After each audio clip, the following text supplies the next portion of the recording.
Spawning up here in the top left-hand corner of the map, we have the blue Zerg player from Brazil and Ortus Equitum. Give it up for Erik. I believe it's Ordo Equitum. I'm actually not sure about that. I'm going to take that back. But I do know down here in the bottom left-hand corner of the map, we have the red Zerg player who definitely is on Team Ordo Equitum. Give it up for the Mexican, Cham. We're just going to say this is Team Mexico versus Team Brazil, Team North America versus Team South America. And what is this? We have a fairly early drone scout coming out from Cham. Now, there's no spawning pool behind this. It wasn't like a 13 pool or 12 pool. He's not doing a big spine crawler rush, but this is a fairly early scout, and I guess that there is a bit of a concern since Invader is one of those maps that can get a bit strange. Especially when it comes down to like defending expansions beyond your natural expansion. Even your natural expansion can get a bit weird. The rocks over here is a fairly wide open natural expansion, so Zerglings and Banelings can just flood on in. Requires a creep tumor or two to actually get buildings around this area. So there's a lot of things that can go wrong in terms of dealing with aggression on this map.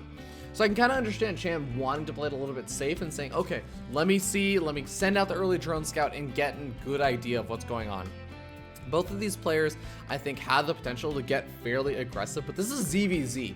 Aggression is not an uncommon thing. You're not just going to be able to surprise your opponent with saying, oh, I'm an aggressive player. Bet you weren't seeing this. This isn't like some sort of crazy macro PvZ matchup or something.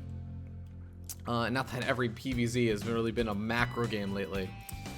Regardless, we do have Zerg Speed coming out for both of these players, or probably going to have Zerg Speed coming out for Cham, unless he decides to go straight into Roaches. As the spawn pool does finish up after the hatchery, he went for the hatch first, which is, in Legacy of the Void, a much better thing in terms of economics compared to the pool first. Whereas in Heart of the Swarm and Wings of Liberty, it actually ended up being pretty even to go for hatch first or pool first. Either way, you ended up getting just that extra larva inject for the pool first that you got from getting out faster queens worked out. But with the economy and Legacy of the Void, when you have all those extra workers, it makes more sense to actually get your natural expansion saturated a little bit sooner so you're not oversaturating your main base. So going for the hatch first, going to work out relatively well for Cham. You can already see he's getting that small little inching ahead in terms of economy. Both of these players, though, going to get up their Baneling nests. Of course, Erik going to get out his next round of workers. And we do start to see small little shows of defensive play coming out from Cham. We have the spine crawler coming down. We have the sort of defensively positioned Baneling nest. Let's see over here to maybe create additional walls. You can fit the queen over here to cut down surface area. And yeah, here we go. We are seeing the lair coming out. So one thing in ZvZ right now that's so unbelievably common is Mutalisks are very difficult to deal with. People remember the days of Mutalisks when they were absolutely dominant, and that forced out the Spore Crawler buff, where the Spore Crawlers did additional damage versus biological units. And of course, that effectively just meant Broodlords, Corruptors, and Mutalisks. But realistically, for Spore Crawlers, it meant Mutalisks. It was a big buff versus specifically Mutalisks, but they recently reduced that damage buff, and ever since then, Mutalisks have gone from completely unusable in a lot of situations to incredibly heavily used right now. Mutalisks are still considered kingmakers in ZvZ. But there are still some players try to do those big roach timings, as we are probably going to try and see Erik want to do, as he is getting up that second gas geyser, he's getting up that roach warren, he's trying to get up a third expansion, which is pretty difficult to defend on this map. Cham does spot this out, and his lair tech is spotted out by that singular Zergling, so Erik is gonna know what's going on. He knows that he needs to make some aggression happen. He's sending the Zerglings across the map, getting ready to put on the pressure. He already has a couple of Banelings in the mix as well. One of these Banelings very, very low on health. Actually, may even just retreat all the way back home, deal with Zergling counterattacks or something of the sort. A couple of Banelings in the mix for both teams, and decent trades on both sides. I think that Cham gets the better end of that, though, as that does shut down quite a bit of the aggression, even if you end up using two of his Banelings on that. He's buying time for his Spire to get up, and of course he's trying to get up a third expansion behind this as well, and these Zerglings are going to be able to secure it, but the Roaches are coming out. 13 Roaches going to be popping out, and with these with these positions with the spawns, the rush distance between these Zergs is fairly close together. So I'm actually going to favor this in terms of spawn positioning for Erik's build style a little bit more. With the Mutalisks play, you want to be much further out. You want to have those the time for those Mutalisks to whittle away at the roach count to allow you to get the time to get out enough Mutalisks to take out the roaches before they do a lot of damage. But this is not really going to be one of those maps, and this is a decent enough number of roaches that I think that Erik could maybe make some damage happen. Cancel actually comes out on that expansion for Cham. Cham going to be sitting around with a lot of spine crawlers. He's getting into complete panic mode over here. 9 Mutalisks going to be on the way. Is he going to be able to defend over here though? Baneling's coming out as well. The Baneling's not going to be just for these Zerglings. They're going to be actually to try and get in between a lot of these spine crawlers, try and get splash damage done to take out multiple spine crawlers at a time. Here we go though, Baneling's moving on in. Mutalisks focus fire down the Banelings. There's only 2 Banelings left over, but those get focus fire down as well. The Roach is going to be the only things left. The spine crawlers in massive numbers, and with the Mutalisks, I think that Cham may have enough to defend over here. The Banelings once again getting taken out. Cham with some great focus fire, with some great defense, is going to take a massive lead. A stray drone trying to move over into the engagement, not exactly in the right place at the right time, but these roaches for Erik going to be on an all-out retreat all the way back home. He needs to pull them back, start building some spore crawlers, start getting up some defenses. Oh, the big Zergling run by attempt past all 5 of the spine crawlers, not going to work because the Banelings are there to greet him. Now even the Overlord's going to get focus fire down, and I think that he's going to potentially start to get supply block after he loses this Overlord, and that's going to kind of bit into the production. He's going to need to get out more of these spore crawlers. He has a couple of queens out. He has enough to defend for a little bit, but it's going to be that kind of iffy defense. It's going to be the not fun defense of, oh god, I got to move around with these queens to the 3rd expansion. He's losing some of the queens now, as the queens are very far away from the spore crawlers. Oh, this is a dangerous spot. And these Mutalisks are actually in decent enough numbers now that they don't even really have to worry about just 1 spore crawler and a queen is not going to be enough. It's going to have to be 2 spore crawlers. It's going to have to be like a spore crawler and like 3 or 4 queens. 3rd expansion does look like it's going to get canceled once again though, so Erik is not giving up in this game despite being down 30 supply right now. He is still looking for opportunities to bring himself back. Still supply blocked as he finally unsupply blocks himself, and Cham is just going to continue to produce more and more of these Mutalisks and let that Mutalisks count just spiral so far out of control. What is the response for Erik besides just getting up more spore crawlers and queens? I guess he's getting up his lair tech finally. This is a much later lair tech because he tried to go for that earlier 3rd expansion, tried to go for that big Zergling Roach Baneling bust, and since it didn't work out, he's going to be very far behind. Once again, getting very close to being supply blocked. The spore crawler just getting focus fire down. Nothing you can do about this as Erik. More Overlords pop up right in front of these Mutalisks, and they are going to get focus fire down. And even though that does not supply block Erik, there's just more resources that have to go into this that aren't going into additional drones that have been picked up, going into additional spore crawlers or queens, as we now see Cham sitting at 51 worker advantage to 38. And oh, a big Zergling run by attempt gets shut down by the Baneling. The Mutalisks, ooh, this is a very tight clump. Trying to get some damage on. Are the Mutalisks actually going to be able to kill off the 3rd? Transfuse going down. Cham is still going for it. The Mutalisks are doing the damage. They take it out. He loses a decent chunk of those Mutalisks in the exchange. Only 5 have gone down total. 6 have gone down total so far this game. And Cham going to be very happy with that. Infestation pit now coming down. Erik has finally finished up the lair tech with the Mutalisks.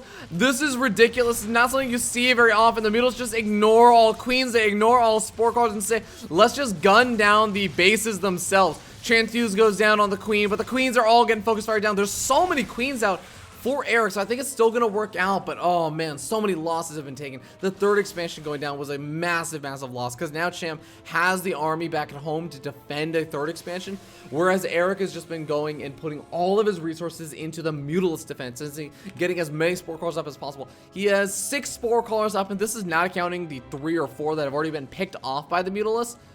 He also has, of course, a lot of queens that have had to be made that aren't really going to be super useful in the offensive, even if they are able to build up some of that energy. But that's the other thing. These Mutalisks have been so aggressive that there's not a lot of transfuse energy, as a couple of the transfuses go down, but that is pretty much it. There's 1 transfuse left over now. And that's going to be enough to force the Mutalisks back for now, but we have the transition coming out. We have not only more Mutalisks coming out, but we also have Hydralisks coming out. It's going to be that ground army that I think Cham knows he needs to deal with that big growing queen count. Big Zergling run by, goes in the main base, going to try and focus fire down the lair tech. That's trying to turn into a hive. That was not an infestation pit to deal with the Mutalisks. That was an infestation bowl. Maybe it was, because there is pathogen glands coming out as well. Infestor going to be coming out as well. But the layer tech that was turning into hive tech goes down. One of the big investments for Erik. He gets those resources back, but I mean, to what end? He's lost so much time that Cham has just been building up that Hydralisk count. He's going to be able to get into potentially lurkers pretty soon. There's an accidental swarm host coming out from Erik. I assume this is an accidental swarm host. Most people have unbound that hotkey. Mutalisk just coming in, ignoring the Spore Crawler. Transfusers are going to be able to save it. But here we go. The Transfusers come down at the third. The Queens all move over there. Guess what? The Mutals move over to the main base. And, oh, the Infestors are going to cause a couple of problems. Some Fungal Growth's going to be able to lock down some of these Mutals. Get some good damage done. Getting a couple of kills. Locking down the Overseer. Not quite getting the majority of the Mutalists, but still kill off a decent chunk of them nonetheless. Here's the big scary part, though. There's been such a ridiculous, again, investment into the anti-air forces. And what is there on the ground? There's a handful of Zerglings and a handful of Roaches, a couple of Infestors that have already used up the energy, and the Queens. The Queens are actually going to be a very, very big part about this, as well as those Roaches just taking the shots from the Hydralisk. But when the Lurkers come out, this becomes a totally different game. Pure, almost pure Roach and Zergling and Baneling versus Lurkers? No, that's not where you want to be. God forbid the hive tech has been sniped off, so there's no overseers or detection for anything. Oh man, the Spore Crawler gets sniped off once again, and these Mutalists are just going to continue to relentlessly go after those other Spore Crawlers, go after the Overlords, and going to be able to supply block Erik even further. Erik going to try and give up that supply, but look at this. This one lurker on the high ground also getting a lot of damage done from there. Some good fungal growths going down on a decent chunk of the Mutalists. And I've got to say, if this was going to be an engagement, this is probably the best engagement Erik could probably hope for, but it's not going to be enough. GG, Cham taking game number 1.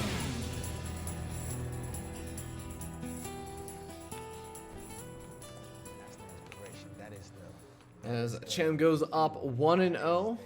Big congratulations goes to him. We're going to go into a short little commercial break as we get ready to hop into the next game. So, ladies and gentlemen, please do not go anywhere. We're going to be hopping into game number 2 in just a little bit. All right, ladies and gentlemen, we're hopping into it. Game number 2 on Prion Terraces. Man, this map looks familiar today. As we spawn down here in the bottom right-hand corner of the map on top of the blue Zerg player from Brazil. Give it up for Erik. And his opponent up here in the top left-hand corner of the map, the red Zerg player from Ordo Equitum. Give it up for the Mexican Zerg, Cham. Alright, we got spawning pools going down around similar times. Gas guys will come down a little bit later for Cham, as there was already a gas guys thrown down for Erik. But overall, these builds are leading up to be not super crazy. They're going to be quasi-macro-oriented builds. We got gold expansions, of course, on this map, so there's a lot of incentives to go for the expansions to make sure you don't just try and one basic, because if your opponent gets up that expansion and you don't win with that one base aggression, if you just take a small edge but your expansion's behind, oh, you're in a world of trouble. You're in a world of hurt. Of course, the ramps on this map also not as big as some of the other maps out there. Yeah, I'm looking at you, Invader, where there's no ramp. It's just a giant, wide open area for things and Zerglings and Banelings to flood on in. But I'm interested to see how this game is going to go, because in that game number 1, we ended up seeing Cham play a little bit more defensively and go for the really fast tech up to Mutalisk. And again, it's just that idea of Mutalisk are king. And again, I want to emphasize this. Even in his match versus Polt, it wasn't necessarily insane mechanics or, you know, micro or macro or anything that Cham seems to get that big edge in. It seems to be the strategic plays. And that's what is always really cool to see about Cham, is that he has those strategic plays that end up working out. So sometimes his games seem very one-sided. It's like, oh, well, he got a little bit lucky. But you have to remember, he plays against these kind of players. He's played against Erik, I'm sure, plenty of times. So they know each other's playstyles. They know each other's tendencies. So trying to figure out the best way to play against a particular player is just as important as playing well of StarCraft in general. And Cham is a good player who's actually... strength, I would say, is playing aggressive and also playing against his opponent's weaknesses. But we have a single Zergling in the mix over here for Erik that's gonna get spotted out by Cham, as the Queen is in the mix to try and kill it off. Single Overlord over here to spot for it. And is that Zergling gonna spot a lot? I don't think it did. It did not see the, well, it saw the first gas geyser. I don't think he saw any of the gas geysers at the natural expansion. And he did not see the lair tech. So this is gonna be a really big thing that's important Cham was able to hide. He's looking to go for, once again, that fairly fast, I believe, gonna be probably roach speed. And probably looking to put on some aggression. Maybe trying to go for safety roaches to go into Mutos. Only time will really tell. But behind this, we have Erik, of course, getting up his Baneling Nest, getting up his Evolution Chamber, getting up just a second Gas Geyser. So he is looking to really go into Zergling, Baneling stage of the game. Maybe try and do a little bit of pressure, deny a third expansion, try and grab a fast third, as there it is. But I'm not sure if this is going to work out too well because the roach is moving across the map. Prime Terraces can be a hard map to defend on when you have a big roach pressure or something and you only have Zerglings. There's not actually a lot of opportunities to make the defense happen over here just because your natural expansion is a bit further away from your third. You don't have the benefit of those queens. So we'll see how this goes. I think around this time, Erik's probably got the alarm bells ringing. He definitely knows now the roaches are out and he sees that singular drone. He's like, wait a second, no. This I gotta be careful for. I wouldn't be too surprised to maybe even see him throw down a spine crawler or two because he's really got to make this defense work. He does have, actually, no, his roach warren is finished up. So the roach warren finishing up finally for Erik, even if it is a little bit later, it's gonna be important. He's gonna have a roach deficit. But these Zerglings are doing a great job buying time. Look, these roaches want to move straight across the map, try and put some pressure on the earlier third that came out from Erik, but he can't right now. He has to deal with these stupid, annoying Zerglings that are keeping it at home, defending this third expansion. But that just means that Erik, again, has the time bought to get up his own roaches. He's not quite at a near even place at all, as it's still 10 roaches to 22. A couple more roaches are going to be popping out, but he gets up the third expansion. The minerals, the gold expansion, is going to be helping out a little bit, and he also has that extra larva, so things are starting to look a little bit better. He has that creep spread also going, so he can get the queen involved in the fight, but this is still going to be a difficult defense.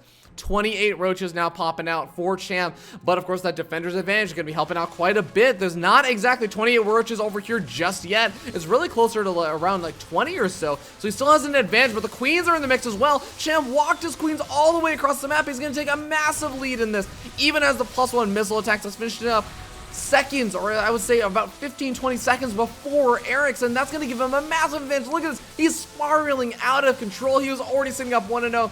It looks like Cham is going to be the man moving on to play versus Kelazur in the grand finals, or sorry, the winners finals.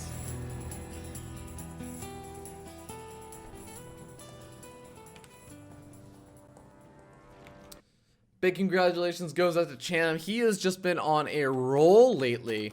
And taking a look at his bracket run, I want to say he hasn't dropped a game yet. Cham started off seeding one round in. He beat DHC Pro Chrono. He beat Dominique Lexeria. He beat Erik.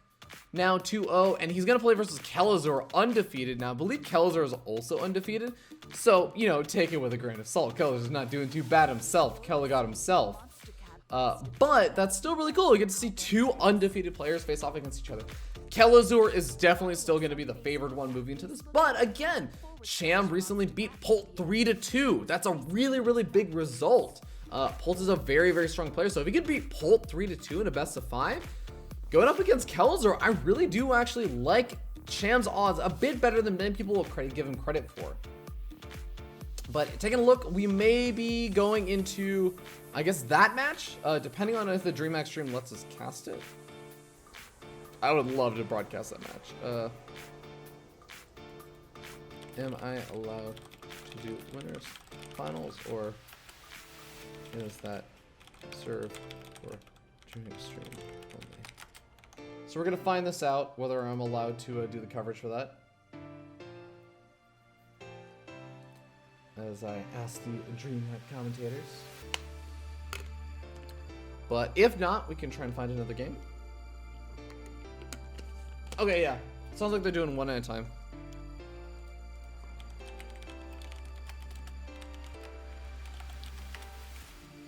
Cool. So we will do Top versus Scandal Cry is actually holding up the bracket quite a bit. Let me see who is out of game.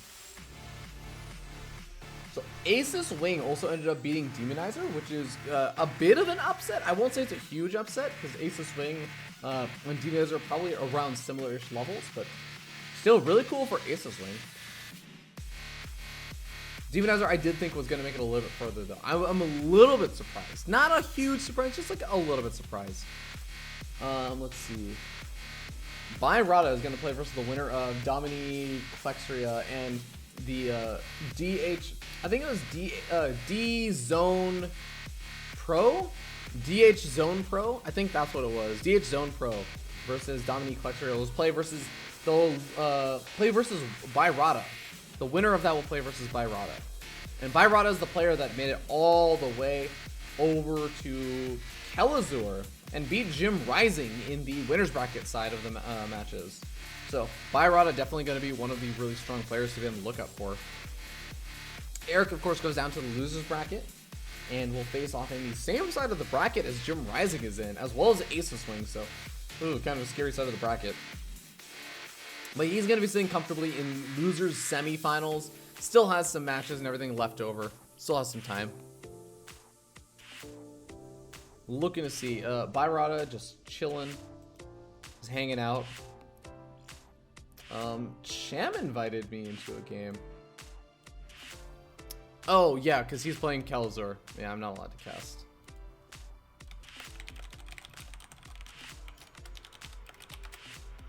All right. That's cool.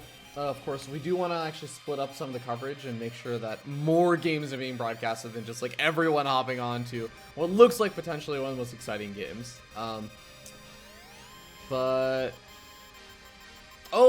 also for those who don't know, like Cham actually beat Kelazur in the Copa America finals fairly recently. He's saying that he wants to repeat that, but you know, here Kelazur looking pretty strong, so it's gonna be difficult. But we may just go to a short break as we wait for the next series, because I don't think there's anything going on. It's only 2 series happening at a time, or sorry, 3 series happening right now. There's the DH Zone Pro playing. Oh, actually, DH Zone Pro, I think he's out. There's someone in the DH Zone Pro clan tag that's in the lobby, that's just hanging out. Is that him? Death Zone Pro. Miyako? No, we're looking for Promathos. So I think that's someone different.